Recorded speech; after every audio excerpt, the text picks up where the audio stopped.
KPCC ಅಧ್ಯಕ್ಷ ಸ್ಥಾನವನ್ನ ಬಿಡೋಕೆ ಒಪ್ಕೊಂಡ್ಬಿಟ್ರ ಡಿ.ಕೆ. ಶಿವಕುಮಾರ್ ಎನ್ನುವಂತಹ ಮಾತು ಕೇಳಿ ಬರ್ತಾ ಇದೆ. ಯಾಕಂದ್ರೆ ಅವರು ಒಂದು ಕಾರ್ಯಕ್ರಮದಲ್ಲಿ ಆಡಿದ ಒಂದು ಮಾತಿನಿಂದ ಈಗ ಆ ಒಂದು ಅನುಮಾನ ಉಟ್ಕೊಂಡಿದೆ. ಎಲ್ಲೋ ಒಂದ್ ಕಡೆ ಬೇಸರವನ್ನ ವ್ಯಕ್ತಪಡಿಸಿದ್ದಾರೆ ಅಂತ ಹೇಳಲಾಗ್ತಾ ಇದೆ. ಹೀಗಾಗಿ ಕೆಪಿಸಿಸಿ ಅಧ್ಯಕ್ಷ ಸ್ಥಾನಕ್ಕೇನು ಒಳಗೊಳಗೆ ಪೈಪೋಟಿ ಜೋರಾಗಿ ನಡೀತಾ ಇದೆ. ಅದೇ ಒಂದು ವಿಚಾರವಾಗಿ ಈ ಮಧ್ಯೆ ಕುತೂಹಲವನ್ನು ಮೂಡಿಸ್ತಾ ಇದೆ ಡಿ.ಕೆ. ಶಿವಕುಮಾರ್ ಅವರ ಒಂದು ಹೇಳಿಕೆ.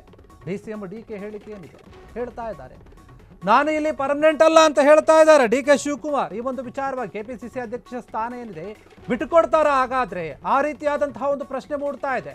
ಕೆಪಿಸಿಸಿ ಕಚೇರಿ ಕಾರ್ಯಕ್ರಮದಲ್ಲಿ ಈ ರೀತಿಯಾದಂತಹ ಒಂದು ಹೇಳಿಕೆಯನ್ನು ಕೊಟ್ಟಿರುವಂಥದ್ದು ಡಿ.ಕೆ. ಶಿವಕುಮಾರ್. ನಾನು ಇಲ್ಲಿ ಎಷ್ಟು ದಿನ ಇರ್ತೀನೋ ಗೊತ್ತಿಲ್ಲ ಅನ್ನುವಂತಹ ಮಾತುಗಳನ್ನು ಆಡ್ತಾ ಇದ್ದಾರೆ. ಯಾಕೆ ಈ ಒಂದು ಸಮಯದಲ್ಲಿ ಈ ಮಾತು?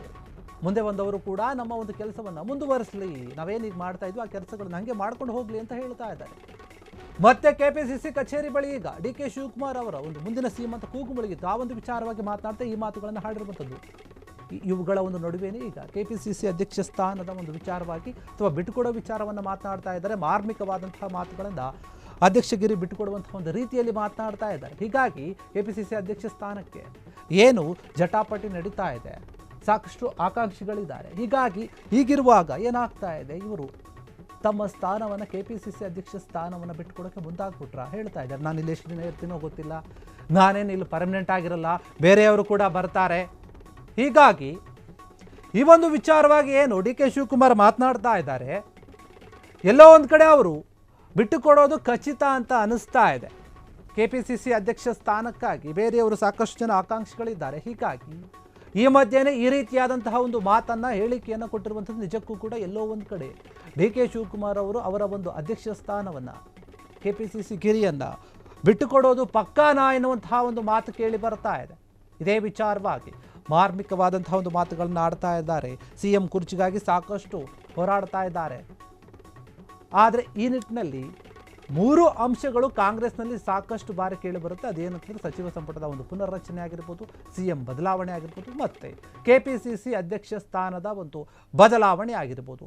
ಈ ಮಾತುಗಳು ಮಾತ್ರ ಪದೇ ಪದೇ ಕೇಳಿ ಬರ್ತಾ ಇದೆ. ಕ್ರಾಂತಿ ಆಗುತ್ತೆ ಅಂತ ಹೇಳ್ತಾ ಇದ್ದಾರೆ. ಈ ನಿಟ್ಟಿನಲ್ಲಿ ಈಗ ಡಿ.ಕೆ. ಶಿವಕುಮಾರ್ ಕೊಟ್ಟಿರುವಂತಹ ಈ ಒಂದು ಹೇಳಿಕೆ ನಿಜಕ್ಕೂ ಕೂಡ ಎಲ್ಲರೂ ಅಚ್ಚರಿ ಪಡ್ತಾ ಇದ್ದಾರೆ. ಏನು ಯಾಕೆ ಹಿಂಗೆ ಹೇಳ್ತಾ ಇದ್ದಾರೆ, ನಾನು ಇಲ್ಲಿ ಎಷ್ಟು ದಿನ ಇರ್ತೀನೋ ನನಗೆ ಗೊತ್ತಿಲ್ಲ, ನಾನೇನಿಲ್ಲೂ ಪರ್ಮನೆಂಟ್ ಆಗಿ ಇರೋದಿಲ್ಲ, ಬೇರೆಯವರು ಕೂಡ ಬರ್ತಾರೆ ನಮ್ಮ ಜಾಗಕ್ಕೆ, ಬಂದವರು ಏನು ಮಾಡಬೇಕು, ನಾವು ಪ್ರಾರಂಭ ಮಾಡಿದಂತಹ ಒಂದು ಕೆಲಸಗಳನ್ನು ಅವರು ಮುನ್ನಡೆಸ್ಕೊಂಡು ಹೋಗಲಿ ಎನ್ನುವಂತಹ ಒಂದು ಮಾತನ್ನು ಹೇಳಿದ್ದಾರೆ. ಹೀಗಾಗಿ ಈ ಒಂದು ಹೇಳಿಕೆಯಿಂದ ಎಲ್ಲೋ ಒಂದು ಕಡೆ ಅವರ ಒಂದು ಸ್ಥಾನವನ್ನು ಬಿಟ್ಟುಕೊಡೋದು ಫಿಕ್ಸಾ ಎನ್ನುವಂತಹ ಮಾತು ಕೇಳಿ ಬರ್ತಾ ಇದೆ.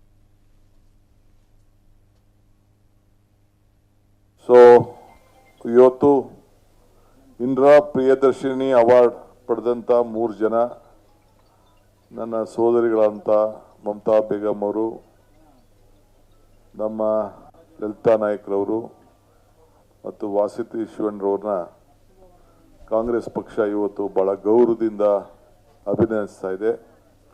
ಅವರ ಸೇವೆ ಇದೊಂದು ಚಂದ್ರಶೇಖರ್ ಅವರು, ನಮ್ಮ ಜಿ.ಸಿ. ಚಂದ್ರಶೇಖರ್ ನನ್ನ ತಲೆಗೆ ಹಾಕಿದ್ರು, ಇದನ್ನು ಬೆಳ್ಕೊಂಡು ಹೋಗ್ಲಿ ಅಂತೇಳಿ. ನಾವ್ಯಾರು ಎಷ್ಟು ದಿನ ಇರ್ತೀವಿ ಅನ್ನೋದು ಮುಖ್ಯ ಅಲ್ಲ, ನಾನು ಪರ್ಮನೆಂಟಾಗಿ ಇಲ್ಲಿ ಇರುವುದಿಲ್ಲ ಅನ್ನೋದು ನನಗೂ ಅರಿವಿದೆ. ಸೊ ಇದ್ದಂಥ ಸಂದರ್ಭದಲ್ಲಿ ಏನು ಲೈಫ್ ಲೈನ್ನ ಸೆಟ್ ಮಾಡಿ ಹೋಗ್ತೀವಿ ಅದು ಭಾಳ ಮುಖ್ಯ. ಅದಕ್ಕೆ ಮುಂದಕ್ಕೆ ಪ್ರತಿ ವರ್ಷನೂ ಕೂಡ ಹಿಂಗೇನಾದ್ರು ಒಂದು ಗುರ್ಸಿ ಯಾರೇ ಬರಲಿ ಅವರು ಮಾಡ್ಕೊಂಡು ಹೋಗಲಿ ಅನ್ನೋ ದೃಷ್ಟಿಯಿಂದ ಈ ಕೆಲಸವನ್ನು ಪ್ರಾರಂಭವನ್ನು ಮಾಡಿದ್ದೇವೆ. ಸೊ ಇವತ್ತು ಇಂದಿರಾ ಪ್ರಿಯದರ್ಶಿನಿ ಅವಾರ್ಡ್ ಪಡೆದಂಥ 3 ಜನ ನನ್ನ ಕ್ಷಣ ಕ್ಷಣದ ಸುದ್ದಿಗಳಿಗಾಗಿ ಫ್ರೀಡಂ ಟಿವಿ ಸಬ್ಸ್ಕ್ರೈಬ್ ಮಾಡಿ, ಲೈಕ್ ಮಾಡಿ ಹಾಗೂ ಫಾಲೋ ಮಾಡಿ.